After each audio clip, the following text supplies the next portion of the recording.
Après avoir rangé définitivement le saxo, Manu Dibango repose dans le monde du silence à jamais. Abonnez-vous à Speedy Info et surtout, n'oubliez pas de liker la vidéo et activer la cloche de notification.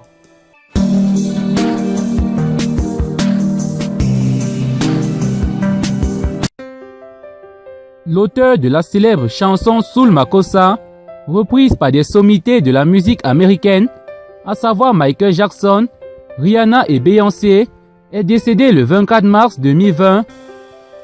Depuis ce vendredi 27 mars, il repose au cimetière de Père-Lachaise à Paris, où il a été inhumé dans la plus stricte intimité familiale. Après avoir rangé définitivement le saxo, Manu Dibango repose dans le monde du silence pour toujours. Arrivé en France à l'âge de 16 ans, après la Seconde Guerre mondiale, la légende de l'afro-jazz s'est éteinte à l'âge de 86 ans des suites du Covid-19, emporté par le virus mortel.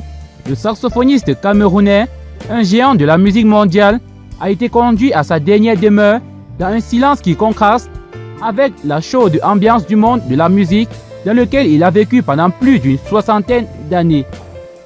Après avoir été sous le feu des projecteurs, le baobab de la chanson africaine, dont les créations ont fait danser plusieurs générations de mélomanes sur les 5 continents, a été enterré loin des sons de saxophone, de clavier, de batterie, de guitare, des salles de concert, de son public, de millions de fans, des micros et des appareils photos de journalistes et des célébrités.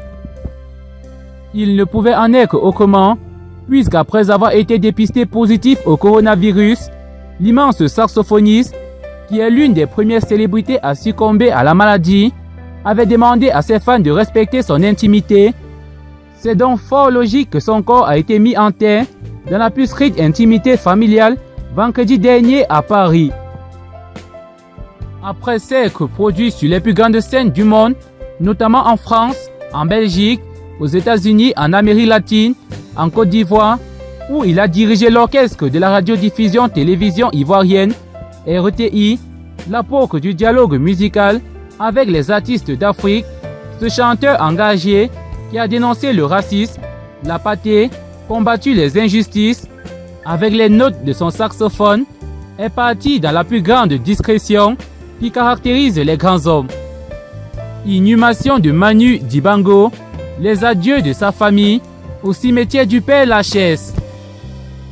Cher Papa Manu, repose en paix est le texte de cours qui accompagne la première photo publiée par la famille de l'illustre disparu. Sur cette première image figure un pasteur, une dame et 4 jeunes gens présentés par des sources crédibles comme étant les enfants de l'auteur du tube planétaire Soul Makossa. Ainsi, la famille de Manu Dibango lui a dit adieu. Ainsi, l'on ne verra plus jamais cette icône géante de la musique mondiale, décédée à l'âge de 86 ans. Nous adressons à la famille, aux proches et aux fans de l'illustre disparu nos sincères condoléances.